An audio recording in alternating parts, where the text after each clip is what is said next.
Prenez soin de vous avec le groupe Vive et votre programme La Santé d'abord.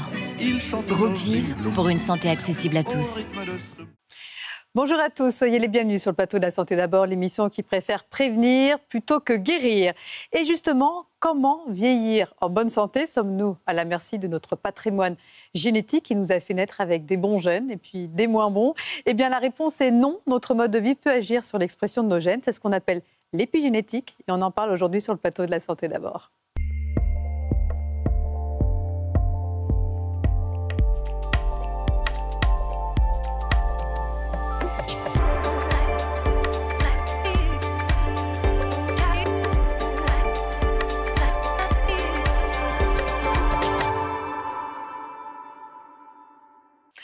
Alors, c'est l'une des meilleures nouvelles de ces 50 dernières années. La fatalité génétique est à mettre aux oubliettes, n'en déplaise à ce cher Darwin. Grâce aux avancées de la science, nous savons aujourd'hui que notre style de vie, c'est-à-dire ce que nous mangeons, l'activité physique que nous pratiquons, la façon dont nous gérons notre stress, peut activer ou inhiber certains de nos gènes.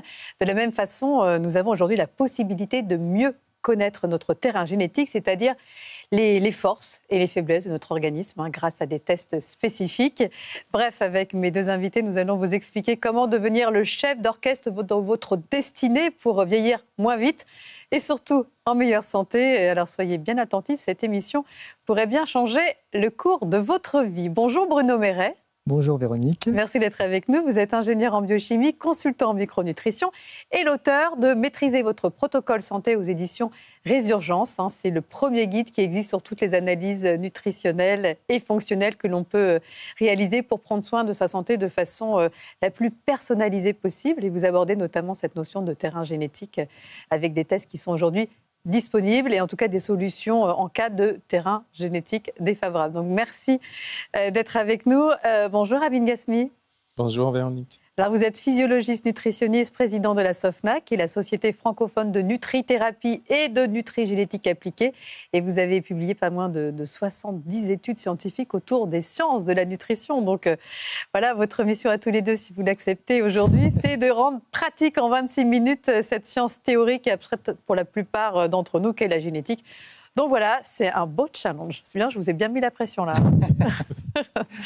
Alors pour commencer, un petit sondage histoire de planter le décor. Qu'est-ce que les Français connaissent des gènes, de l'ADN, des chromosomes? C'est un reportage de Mathieu Guillot.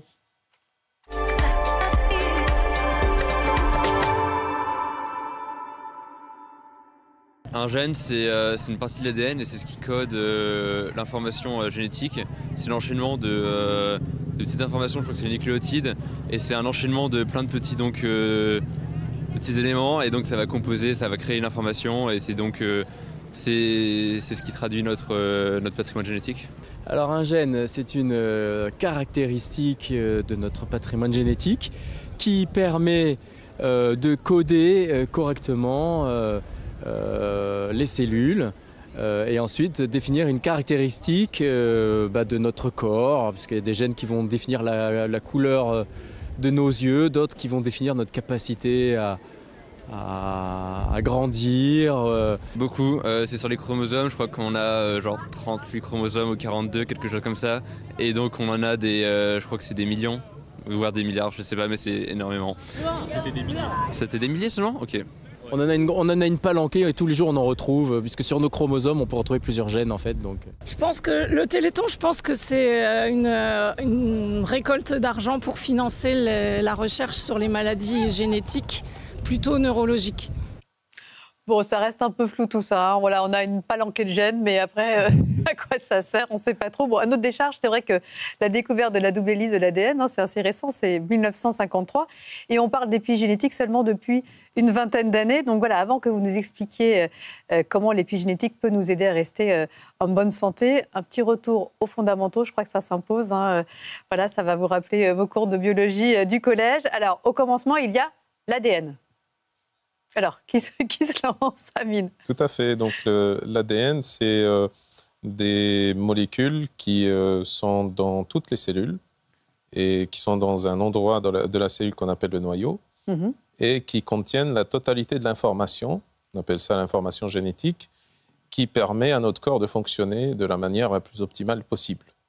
Donc, c'est une longue chaîne de molécules, on appelle ça des nucléotides ou des bases azotées, donc des mots techniques qui veut dire tout simplement une molécule qui va faire partie de l'ADN. Et donc, c'est un enchaînement très lent de ces bases azotées qui va donner ce que l'on appelle l'ADN. Qui est en fait une sorte d'alphabet unique, mais avec 4 lettres. Et c'est ces 4 nucléotides dont vous parlez. C'est la combinaison de ces différentes lettres qui va permettre de faire un gène. Et ce gène, après, va être traduit dans nos cellules en protéines. Exactement, tout à fait. Il y a 4 lettres, donc 4 types de nucléotides. Et la succession en apparence aléatoire de ces lettres-là va donner donc, ce qu'on appelle le code génétique. Et donc, dans le code génétique, on va avoir une toute petite partie qui code pour des protéines, donc qui donne des protéines qui vont faire fonctionner l'organisme. Et la majeure partie, donc 97% à peu près, ça va tout simplement aider à réguler le fonctionnement de cette petite partie qui code pour les protéines. Et ça, on en parlera dans la dernière partie, c'est ce qu'on appelle l'épigénétique. Mais en tout cas, cet ADN sert à quelque chose. Donc, ces gènes, on l'a dit, sont traduits en protéines, des enzymes, des récepteurs, des transporteurs d'hormones. Là où ça se complique, c'est que dans nos cellules, chaque gène possède 2 copies. C'est ça, une qui vient du père, une qui vient de la mère. Bon, et les chromosomes dans tout ça, parce qu'on n'en a pas des milliards, comme nous le disait tout à l'heure dans le reportage. On en a combien de chromosomes ? 23 chromosomes, voilà. 23 paires de chromosomes. Et à quoi ils servent, ces chromosomes ? Les chromosomes, en fait, ça organise l'ADN. Donc, ça ne contient pas que de l'ADN, ça contient de l'ADN et des protéines qu'on appelle sous différentes formes, qu'on appelle des histones. Donc, ces histones, c'est un peu comme des protéines sous forme d'une balle ou sous forme d'un cylindre sur lesquelles viendra s'enrouler l'ADN pour l'organiser parce que c'est très long. Et en fait, c'est une forme de... On compacte l'ADN. Exactement. On range l'ADN pour ces chromosomes. Il faut que ça rentre dans le noyau, quoi. Donc, imaginez c'est vrai, il faut que ça rentre dans le noyau. Voilà, c'est ça. On parle de 3 milliards de ces lettres-là, donc un alphabet, 4 lettres, 3 milliards de combinaisons possibles. 3 milliards de nucléotides. 3 milliards de lettres qui doivent être concentrées comme ça. Donc, le chromosome permet de faire rentrer le paquet, en fait, dans la cellule. Et c'est important au moment de la division cellulaire, quoi. Il y a une condensation de l'ADN pour pouvoir, on va dire, permettre la division des cellules, quoi. Voilà. Bon, merci en tout cas pour ces rappels. Alors, un premier séquençage de notre génome a été publié en 2003. Est-ce qu'on sait aujourd'hui avec précision combien il existe de gènes chez l'être humain ? Oui, on a, on va dire, une estimation autour de 3000 gènes. Qui sont connus, identifiés et qui codent pour des protéines. Sinon, donc, alors, ces 30 000 gènes, ces 3000 gènes, sont à peu près 3% de l'ADN. Donc 3% de l'ADN. C'est finalement très peu. Voilà. C'est ce qui fait très très peu, mais qui en même temps sont des gènes extrêmement importants. Si on a le moindre changement du moindre nucléotide au niveau de chacun de ces gènes, ça va changer le fonctionnement du métabolisme. Ça peut donner des maladies. Alors, il faut aussi préciser qu'il y a beaucoup de ce qu'on appelle des mutations, des polymorphismes. Alors, justement, on va bien faire la différence. C'est-à-dire que certains de nos gènes peuvent subir des mutations et entraîner des maladies dites génétiques, ce dont vous parliez. Mais une mutation, ça veut dire quoi et pourquoi un gène va muter ? Voilà, c'est comme ça, c'est la faute à pas de chance. Oui, il y a des changements au niveau du gène qui peuvent se faire à cause d'un certain nombre de situations qui viennent de l'histoire la plus ancienne de l'humanité. On a des gènes, des mutations qui ont des mutations qui datent de 100 000 ans, 500 000 ans ou plus. Et ça se transmet de génération en génération. Mais heureusement, ces mutations sont rares. C'est moins 1% de la population. Les maladies dites génétiques, c'est 1% de la population. Et une maladie génétique est-elle... Alors, on va peut-être citer rapidement les maladies génétiques les plus connues, les plus courantes. Drépanocytose, myopathie de Duchenne, hémophilie, mucoviscidose. Ouais. Là, c'est les parents qui vont transmettre chacun une copie défectueuse du gène. Une maladie génétique est-elle toujours héréditaire, Renaud ? Disons que... Alors, non, elle peut être... la trisomie, par exemple, c'est une maladie génétique qui se passe pendant, qui est congénitale, mais qui se passe pendant donc, la fécondation, au moment de la fécondation. Donc là, elle n'est pas transmise directement, elle est véhiculée par les parents, mais elle n'est pas transmise. Oui, elle n'est pas transmise. C'est un accident au moment de la division cellulaire, en fait. Il y a une paire de chromosomes supplémentaires pour la trisomie 21. Il y a d'autres trisomies, mais on parle souvent de la trisomie 21, il y a d'autres trisomies, mais bon, voilà, c'est un petit peu différent de ce que évoquait le docteur Ghazmi là, sur les mutations génétiques qui sont transmises à travers des générations. Ça, c'est autre chose. Alors, pour tous ces patients atteints de maladies génétiques, il y a aujourd'hui un formidable espoir suscité par la thérapie cellulaire. Et je vous emmène justement à Montpellier, où des chercheurs ont montré qu'il sera possible bientôt de régénérer des cellules humaines pour soigner des maladies génétiques, mais également des pathologies comme l'arthrose ou les leucémies. C'est un reportage de Julie Dardingu.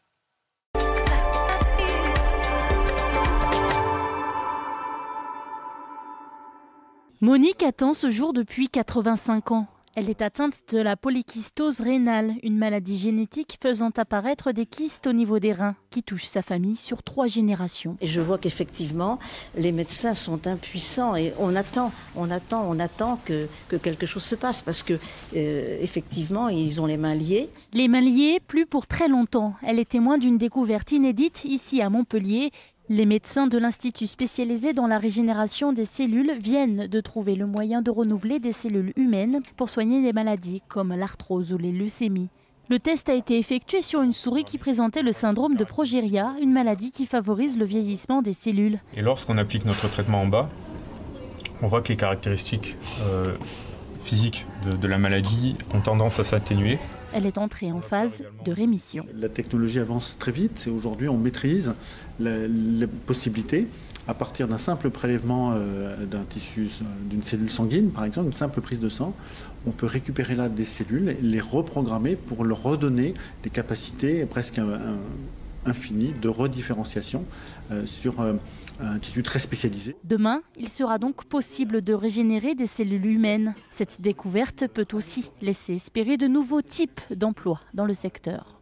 Voilà, c'est un projet qui est encore en phase de test sur des animaux en laboratoire, mais c'est vrai que cette découverte donne aujourd'hui beaucoup d'espoir pour toutes les familles touchées notamment par une maladie génétique. Alors revenons à ces problèmes de mutation dont on parlait tout à l'heure qui entraînent des maladies génétiques, des mutations, on l'a dit, qui restent rares, mais qui sont à bien différencier des nombreux petits changements qui peuvent affecter nos gènes, des changements qui ne vont pas forcément nous rendre malades, comme vous le disiez tout à l'heure, Amine, mais qui vont expliquer que d'une personne à l'autre, nous n'allons pas être réglés de la même façon. Et dans ce cas, on parle de terrain génétique ou de polymorphisme, Bruno ? Oui, tout à fait, des polymorphismes génétiques, polymorphes, c'est-à-dire on est tous différents, on l'a remarqué. Et du coup, la base de cette différence vient justement d'une variabilité génétique sur n'importe quel gène. On a énormément de variabilité chacun. Alors, un exemple concret, par exemple. Un exemple concret, le lactose. Ouais. On sait que tout le monde sait qu'on peut plus ou moins digérer le lactose. Certains ne le digèrent plus à l'âge adulte. Eh bien, ça, c'est lié à un polymorphisme, c'est-à-dire une variation sur une seule de ces lettres dont évoquait le docteur Ghazmi tout à l'heure, une seule de ces lettres qui change. Et du coup, à l'âge adulte, vous ne digérez plus le lactose. Et il faut faire attention, du coup, voilà, donc si par exemple, vos parents sont ce qu'on dit GA, mais ça veut dire qu'ils ont une bonne allèle et une mauvaise allèle, c'est ça ? Oui. Si chacun vous transmette la mauvaise allèle, voilà. Là, c'est sûr, vous n'allez pas digérer le lactose. C'est-à-dire votre enzyme qui doit digérer le lactose ne fonctionne pas. Voilà, vous êtes dit homozygote sur le gène de la lactase. Donc c'est quand vous êtes GG, quoi, sur votre petit schéma. Voilà, c'est ça, sur le petit schéma, absolument. Voilà, c'est ça.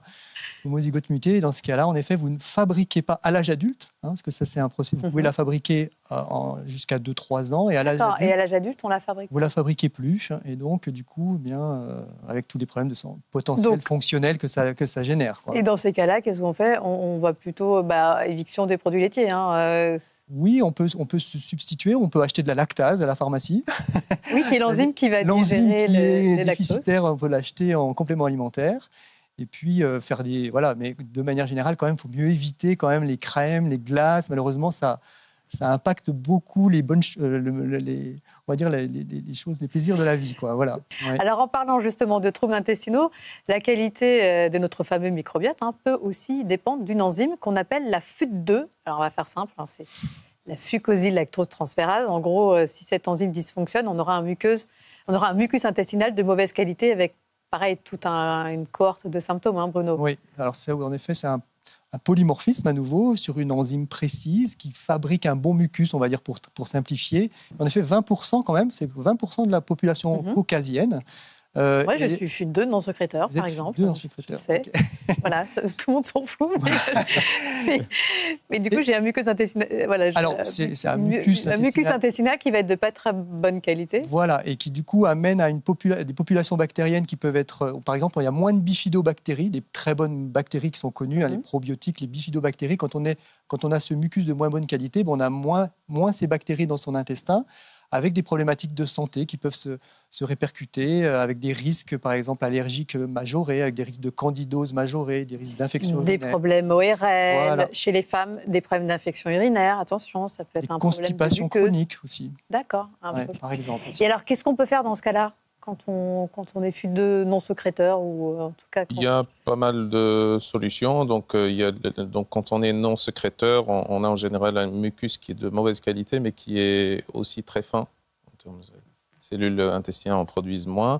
Donc là, on peut avoir une hygiène alimentaire qui permet d'éviter tout ce qui est pro-inflammatoire, etc. On peut également prendre un certain nombre de compléments aussi qui peuvent stimuler la sécrétion du mucus aussi. Ce qui est intéressant, c'est que malgré ces polymorphismes, il y a des solutions. On peut adapter déjà notre mode de vie, notre alimentation, et il y a aussi des compléments alimentaires, des moyens naturels.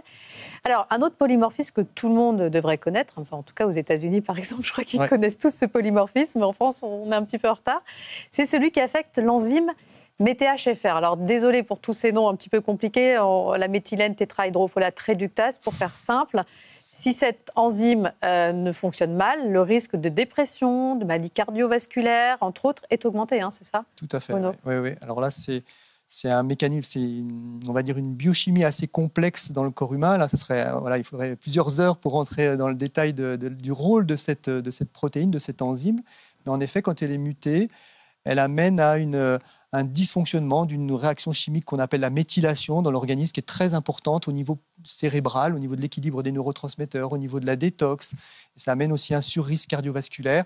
C'est le master des polymorphismes, c'est-à-dire la mutation très fréquente, très fréquente, qu'il faudrait presque tous connaître notre mutation MTHFR, si on l'a ou pas, parce qu'il y a quand même des conséquences. On est dans une prédiction. Et donc, on peut faire des choses en anticipant certaines problématiques de santé. C'est vraiment intéressant. Et la transition est toute trouvée maintenant pour aborder cette notion d'épigénétique, puisqu'en parlant de mode de vie, et là, effectivement, on rentre dans l'épigénétique.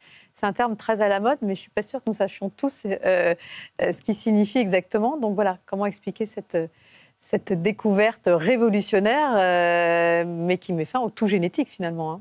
Avant, on avait, avec la génétique mendélienne, on avait l'idée que tout ce qui est génétique est là et ne peut pas être changé. Ce qui est quelque part vrai, puisque les mutations ne changeront pas.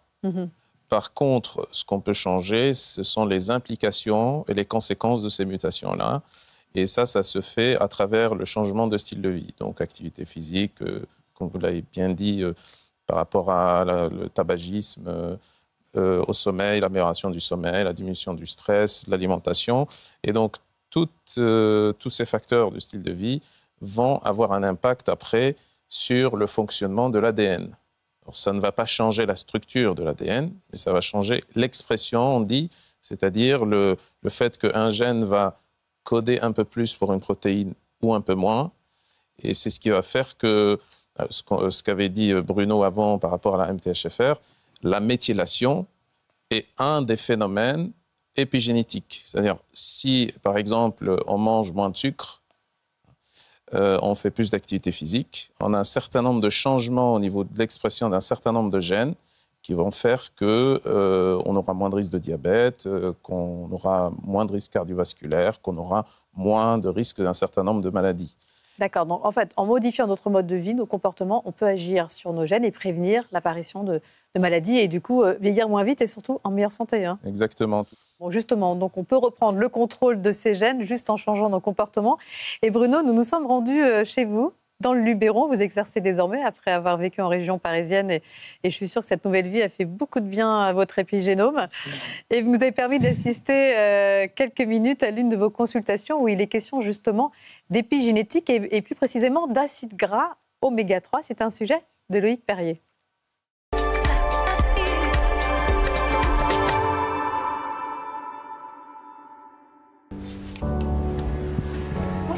Bonjour Madame Duval. On appelle ça de la micronutrition ou de la santé fonctionnelle. Madame me consultait pour des douleurs inflammatoires chroniques qu'elle avait depuis plusieurs années. Et donc là, l'idée, c'est de travailler à la fois sur un rééquilibrage de l'assiette, une assiette anti-inflammatoire, d'accord ? Et puis accompagné aussi de certains micronutriments, des compléments alimentaires qui vont aussi permettre de réguler l'inflammation. Vous aviez tendance à un peu à grignoter des gâteaux, des choses, et on voyait qu'en effet que vous aviez des acides gras trans qui étaient un petit peu élevés. On analyse la composition des globules rouges et ça nous donne un reflet de l'assiette des gras des 3-4 derniers mois. On va aider les gens à mieux manger, on va rééquilibrer le terrain et arriver bien sûr à régler des problèmes de santé, plutôt dans un cadre de prévention ou de maladies chroniques. Les protéines des produits laitiers, notamment la caséine, est une protéine pro-inflammatoire. J'ai 45 ans, je pensais que j'allais pas m'en sortir, que ça s'empirait. Enfin, puis j'avais des douleurs à plusieurs endroits, puis là je sens que ça a comme réversé en fait, et puis jusqu'à avoir quasiment plus de douleur quoi. Donc je suis contente. Du coup je peux refaire du sport, je peux refaire des choses que j'arrivais plus à faire. Ouais.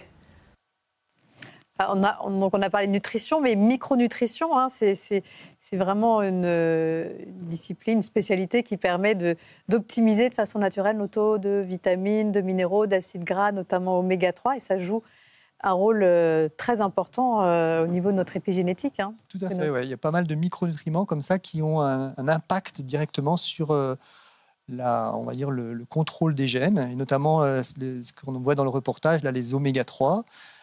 Beaucoup de bénéfices qu'on attribue aux oméga 3 cardiovasculaires, métaboliques, sont liés à des modifications de l'épigénome, c'est-à-dire directement, on observe si on supplémente des gens dans ce type de bons gras. Donc les petits poissons gras, les oléagineux, bleus, les bonnes huiles végétales. Voilà, et donc on observe en effet des modifications, non pas de la structure des gènes, comme l'évoquait tout à l'heure Orgasmi, mais de la méthylation, d'une certaine activité des gènes qui se modifient grâce à ce type de substance, quoi. Donc en fait, on fonctionne mieux, notre organisme fonctionne mieux. La nutrition impacte directement notre fonctionnement cellulaire. On détoxifie mieux nos hormones, on a un système cardiovasculaire qui fonctionne mieux. Tout à fait, ouais. C'est une révolution quand même. C'est vrai que vous évoquiez tout à l'heure Darwin, là, qui dit voilà, on était sur l'ère du tout génétique et on avait mis à l'époque, on avait rejeté ce pauvre Lamarck en disant qu'il n'y avait pas d'héritage de ce qu'on faisait dans notre vie. C'est pas vrai, ça c'est une notion très importante. L'épigénétique, c'est aussi, on transmet à la génération suivante notre mode de vie. C'est quand même incroyable. Oui, ça se transmet. Ça se transmet. C'est ça qui est important. Voilà. Ça se transmet en partie. Il y a certaines adaptations qui se transmettent. C'est ce qui fait que quelqu'un qui va avoir un mode de vie qui est un peu délétère, on va dire, consomme beaucoup de sucre, etc., qui est très stressant et tout, avant l'âge de la reproduction, avant qu'ils aient des enfants, ça va se transmettre partiellement aux enfants. Et puis les enfants vont partir avec cet handicap, ou ça peut être l'inverse aussi. Ils peuvent partir aussi avec une bonne épigénétique. Et eux-mêmes peuvent décider aussi de soit d'aller dans le même sens ou d'aller dans le sens contraire. Et ça fait et de perdre tout le bénéfice engrangé par les parents, c'est quand même dommage. Juste une dernière question avant qu'on se quitte. Concernant ces polymorphismes génétiques dont on parlait tout à l'heure, comment et où réaliser ces tests en France, c'est un petit peu compliqué à faire. Pas facile. Ouais. En France, en même temps, c'est des tests que quand on fait des recherches, par exemple, d'hérédité, c'est des polymorphismes qu'on regarde quand les gens recherchent leur hérédité. Et donc, on peut faire ça. En Belgique, il y a pas mal de labos qui font ça. Est-ce que je peux citer des noms Non, mais voilà. En Belgique, des labos spécialisés. Aux États-Unis aussi, notamment, comme vous le disiez, quand on faisait des recherches en généalogie, on peut aussi tester certains polymorphisme. Ouais. Bon, en tout cas, un grand merci à tous les deux. C'était passionnant et bravo, vous avez rempli votre mission parce que c'était pas simple de rendre ce type d'émission, en tout cas ce type de sujet aussi accessible. Je pense qu'on a bien compris que l'épigénétique ouvrait des perspectives incroyables, déjà en termes de prévention personnalisée. Donc, il n'y a pas de fatalité génétique, on l'a bien compris. Par notre hygiène de vie, on peut agir sur l'expression de nos gènes. C'est transmissible en plus aux générations futures. L'épigénétique serait donc la clé pour vieillir en bonne santé avec plusieurs paramètres à optimiser, comme vous l'avez dit, l'alimentation qui doit être antioxydante, anti-inflammatoire. On ne l'a pas dit, mais n'oubliez pas que c'est l'abeille qui se nourrit de gelée royale qui devient la reine. Donc le sucre est vraiment à diminuer. La gestion du stress aussi et l'activité physique qui doit être régulière, sans oublier de se faire plaisir. Voilà, c'est la combinaison de tous ces facteurs. Merci à tous les deux. Merci à tous ceux qui m'ont aidé à préparer cette émission. Merci à tous de nous avoir suivis. Et je vous donne rendez-vous très bientôt pour un prochain numéro de La Santé d'abord. D'ici là, prenez soin de vous.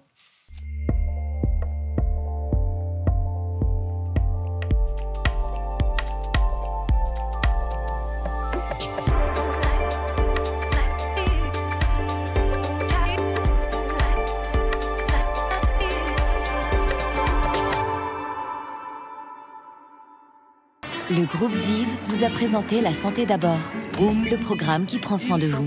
Groupe Vive pour une santé accessible à tous.